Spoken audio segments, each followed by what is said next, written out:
Terus sekarang peran sekolah, Bunda kan di Universitas Muhammadiyah, kebetulan dosen Fakultas Hukum ya. Di situ mungkin bisa dari kader-kader yang mahasiswa itu memberikan penyuluhan itu apa bisa ya Bunda untuk memberikan edukasi kepada sekolah dalam hal parenting dan sebagainya, mengundang narasumber dari Fakultas Hukum. Bisakah seperti itu Bunda? Alhamdulillah, insya Allah kita itu adalah tugas kita selama ini ya Tridharma Perguruan Tinggi. Kalau di Muhammadiyah malah ada, kalau Tri itu kan 3. Kalau di Unmu itu ada 4. Ada tambahan ya. Ya, ada tambahan Al-Islam dan Kemuhammadiyaan. Artinya apa? Bahwa kita selaku tenaga dosen dan juga tenaga edukatif di kampus itu memang bertugas, salah satunya adalah pengabdian kepada masyarakat. Ini berarti itu buktinya, nomor 1 ya, pengabdian kepada masyarakat. Selain pendidikan dan penelitian, terus sama bagaimana berperilaku Al-Islam dan Kemuhammadiyaan ini yang keempat. Jadi kita catur dharma Bunda. Jadi ada 4 ya, ada 4. Alhamdulillah, insya Allah Fakultas Hukum, adik-adik di Fakultas Hukum insya Allah sudah terbiasa untuk mengedukasi. Ini juga kalau misalkan kolaborasi lintas disiplin ilmu, ada anak kesehatan, ada anak Fakultas saling Hukum, berkolaborasi psikologi, wah luar biasa. Pendidikan Bunda. Juga ya, betul. Bisa juga tentang IT juga kan, sehingga bisa anak-anak itu mempunyai pencerahan yang sangat luar biasa. Betul. Terus begini Bunda, apa larangan-larangan untuk menjual makanan yang mengandung bahan berbahaya itu? Larangannya itu apa? Karena di situ larangan-larangan menjual makanan yang mengandung bahan berbahaya itu, mengedarkan itu tercemar itu apa? Yang membahayakan kepada kesehatan dan jiwa manusia. Ya. Jadi begini Bun, terkait dengan tindakan penjual makanan berbahaya tadi, karena belum selesai merembet ke yang lain. Ini menurut Undang-Undang Kesehatan, jika tidak memenuhi standar persyaratan kesehatan dan atau membahayakan kesehatan, maka makanan tersebut dilarang untuk diedarkan. Perlu digarisbawahi. Gitu ya. Jadi dilarang ketika untuk diedarkan, padahal sudah ada dilarang untuk diedarkan, tapi kadang-kadang kan kurang selektif, akhirnya beredar ya. Harus ditarik dari peredaran, dicabut perizinan berusahanya dan diamankan atau disita untuk dimusnahkan sesuai dengan ketentuan peraturan perundang-undangan. Artinya apa? Bahwa tadi kriteria harus ada nama produk, harus ada komposisinya, terus harus ada expirednya, harus ada berat bersihnya dan lain sebagainya. Itu kita sebagai konsumen harus melihat itu. Tetapi karena tidak semuanya pelaku usaha, apalagi Ciki Ngebul itu kan tidak ada labelnya, tidak dibungkus gitu ya Bun, tidak dikemas. Jadi esnya seperti ini Bun, di cup gitu saja, di cup terus dicairkan inilah. Ini ngebul-ngebul ini seneng anak-anak, terutama di alun-alun. Biasanya. Biasanya ada itu Bun. Iya, ada di alun-alun Bun, dan harganya lumayan. Berapa? 5.000? 20 sampai 25. Ya Allah, anak-anak mungkin anak SMP, SD itu sudah punya uang 25.000. Kalau orang tuanya tidak tahu Bun, kurang paham, pasti dia enak kok itu lucu ya. Ada sensasinya apa itu ya kelihatannya. Akhirnya dia tertarik ya. Betul, itu salah satunya. Itu menurut Undang-Undang Kesehatan. Bagaimana sekarang Undang-Undang Pangan? Nah, kalau Undang-Undang Pangan beda lagi Bun. Setiap orang yang melanggar ketentuan mengenai pemenuhan standar mutu pangan serta pangan yang tercemar sebagaimana diatur dalam Undang-Undang Pangan dikenakan sanksi administratif. Sampai berapa itu Bun? Kalau sanksi administratif ini berupa apa Bun? 1, denda. Kena denda juga kena ya. Denda. Yang kedua, penghentian sementara dari kegiatan produksi. Jadi tidak boleh memproduksi tidak boleh menjual. Nah, ada lagi. Apa satunya? Penarikan pangan dari peredaran yang sudah ditarik kembali itu. Oh, berarti ditarik ruginya kembali. berapa? Kemudian juga ada ganti rugi. Dan juga pencabutan izin PIRT itu tadi ya. Jadi kalau sudah punya dia itu menyalahgunakan. Kenapa? Salah satunya label halal itu juga ada masanya. Ada masanya, ada periodisasinya. Itu salah satunya. Kenapa BPOM juga ada periodisasinya? PIRT itu harus ada periodisasinya. Supaya ini stakeholder yang terkait, terutama dinas kesehatan, terus dinas lingkungan, pangan bisa dan lain sebagainya. Ini mengawasi mengawasi. Betul. Apakah produknya ini memang tidak berbahaya atau memang menyehatkan, dan bahkan kenapa produk ini sangat diminati oleh masyarakat. Ada apa sebenarnya? Ini juga harus dicek secara laboratorium, meskipun saya bukan orang kesehatan ataupun orang pertanian yang paham bagaimana di lab itu ini hasilnya berapa, pengolahan hasil pertaniannya itu harus ada, Bun. Nah, itu memang aman nggak untuk dikonsumsi?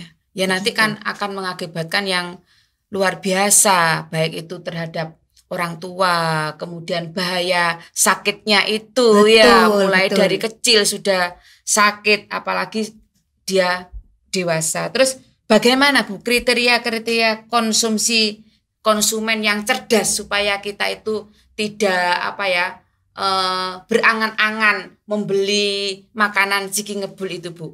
Bagaimana kriteria menjadi konsumen yang cerdas? Ya, jadi kembali lagi bahwa ketika Undang-Undang Pangan, Undang-Undang Kesehatan, Undang-Undang Perlindungan Konsumen mengatur bahwa semua makanan yang beredar itu harus punya nama produk, harus berlabel berat bersihnya berapa, harus komposisinya harus jelas, kemudian tanggal kadaluarsanya juga harus jelas. Nah, kita kembali, kalau kita ingin jadi konsumen cerdas, maka kita harus paham ini, keempat ini.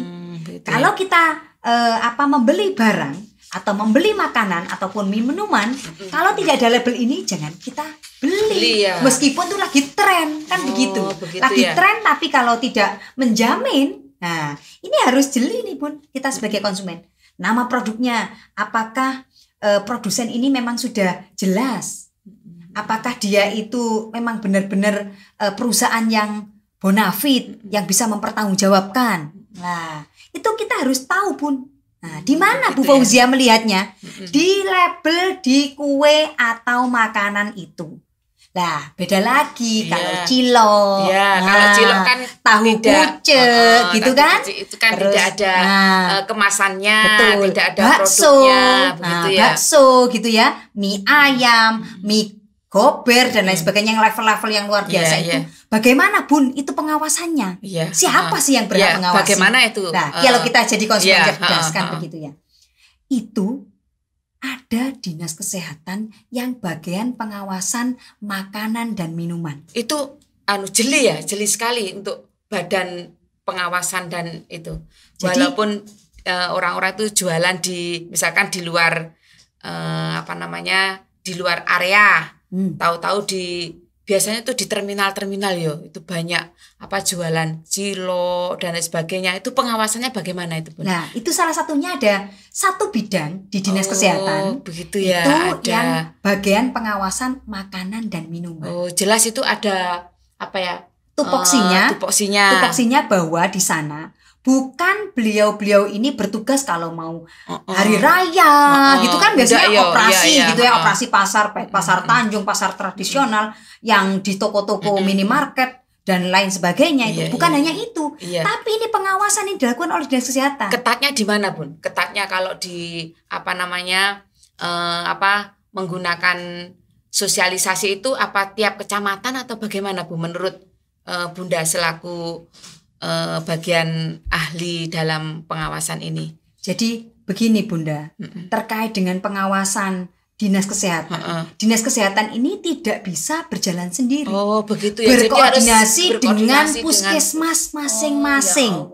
Berarti selalu berkoordinasi sehingga makanan itu bagus dikonsumsi oleh masyarakat pada umumnya ya.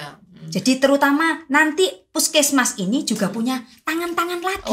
Begitu ya. Jadi punya sumber-sumber lagi ya. Akhirnya kita bersinergi akhirnya. Betul, ya Bu ya. Bunda. Jadi masyarakat yang ada di terutama di Kabupaten Jember, karena Betul. kita berada di sahabat podcastmu Jember, selalu waspada. Begitu ya, harus waspada. Kemudian harus neliti juga jajanan anak-anak, begitu ya Bunda. Betul. Ya. Kalau misalkan kita itu jauh Bunda, misalkan kita memantau anak di sekolah atau di luar sekolah, waktu beli-beli itu bagaimana caranya Bunda? Nah, itu salah satunya tips saya, karena anak saya termasuk yang masih SD, TK gitu ya Bun.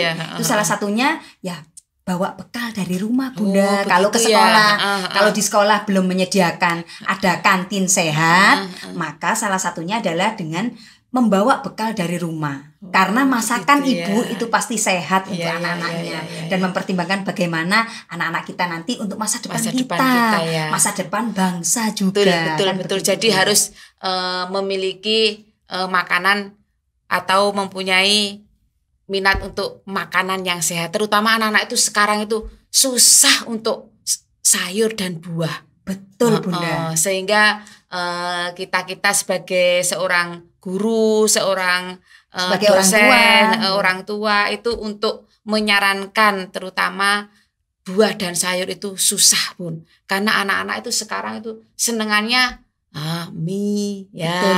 Terutama yang susah untuk dicerna ya. Betul. Bagaimana Bu kiat-kiat yang nantinya ada dampaknya selain kita membuat bekal sendiri, kemudian kalau repot Bun. Nah, terutama kalau repot itu ini ya Bun ya tips saya. Cari atau pilih sekolah yang itu plus ada makan siangnya. Salah satunya kan di SD swasta. Salah satunya SD Muhammadiyah 1 gitu kan. Ya banyak lah SD swasta yang itu. Kalau di SD negeri bagaimana? Atau di TK. Nah, TK pun juga gitu, ada yang sekolah yang sudah dilarang bawa ciki, bawa permen gitu kalau anak saya TK itu. Jadi itu supaya imunnya terbentuk Bunda. Salah satunya itu. Terus bagaimana Bunda menurut Undang-Undang Perlindungan Konsumen tadi, karena dilindungi katanya tadi. Betul. Dilindungi oleh undang-undang, sehingga mungkin dijelaskan Bunda Dr. Fauzia kepada sahabat Jembermu ini. Nggih. Jadi sahabat podcastmu yang berbahagia, di Undang-Undang Perlindungan Konsumen itu ada pasal 8 ayat 1 huruf A yang menyatakan bahwa larangan pelaku usaha memproduksi dan atau memperdagangkan barang dan atau jasa yang tidak memenuhi atau tidak sesuai dengan standar yang disyaratkan dan ketentuan peraturan perundang-undangan. Artinya apa? Bahwa di sini dia mendapatkan ini ya, ada semacam nanti Bu, kalau misalnya sudah menjadi konsumen tapi sudah memilih ternyata kok masih ada keraguan. Atau kita jadi korban lah. Padahal sudah selektif ya. Padahal kita sudah selektif. Nah, itu salah satunya kita bisa mengadukan. Karena kita sebagai konsumen ada BPSK. Apa singkatannya BPSK itu? Badan Perlindungan Badan Penyelesaian Sengketa Konsumen. BPSK. BPSK ada Badan Perlindungan Penyelesaian. Badan Penyelesaian Sengketa Konsumen. Sengketa itu bukan tanah saja ya sengketa itu. Iya, jadi konsumen itu lah sekarang ini kan lagi tren Bun ya, bukan hanya ciki ngebul ini jajanannya. Apa selain ada itu? Ada ibu-ibu itu kan suka ini beli-beli yang online, Lazada, Shopee, begitu Shopee. Kan? Lah ternyata tidak sesuai dengan harapan. Terus bagaimana? Itulah, itu bisa melaporkan di BPSK itu.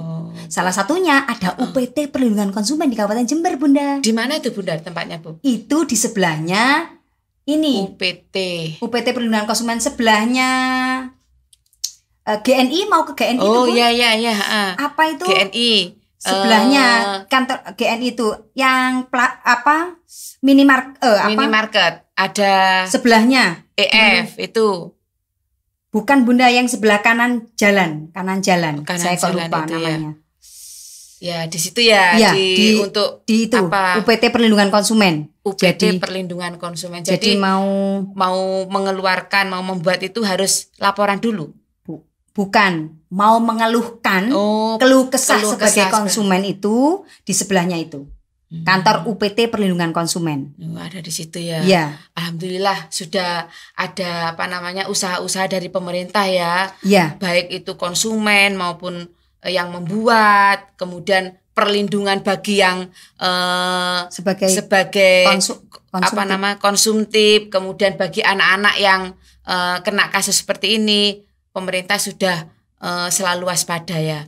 Kemudian tindakan-tindakan apapun, tindakan-tindakan apa selain orang tua, kita sebagai pendidik, kemudian Bunda Fauzia ini sebagai dosen, supaya anak-anak itu tidak tergiur dengan makanan-makanan gitu. Ya. Selain ada edukasi ya, kemudian ada sosialisasi di sekolah. Mungkin anak-anak itu biasa kan tertarik sensasinya itu ya, yang membuat menggiur-giur gitu ya. Ya. Baik Bunda, sahabat podcastmu yang berbahagia. Jadi selain edukasi, selain kita memberikan pembelajaran kepada anak-anak kita memang salah satunya memberi contoh Bun. Bagaimana kita memakan jajanan. Ya anak-anak sekarang itu nggak mau Bun, jajanannya nggak tren tuh nggak mau. Iya. Itu yang salah. Padahal ya ini dari rumah kalau menurut saya Bun. Ini dari rumah. Sekarang saja anak-anak kalau zaman saya itu ada makanan di rumah itu kita nikmati. Seneng sekali ya. Oh ya ibu bikin apa, bunda bikin apa, enak sekali ini sehat gitu kan. Nah, tapi anak-anak sekarang enggak, aku enggak mau yang kayak gitu. Aku yang mau yang seperti di YouTube. Nah, jajanan-jajanan itu yang belum tentu sehat Bunda. Ya. Artinya apa? Bahwa kita sebagai orang tua sebenarnya sudah memberikan makanan-makanan yang itu menyehatkan.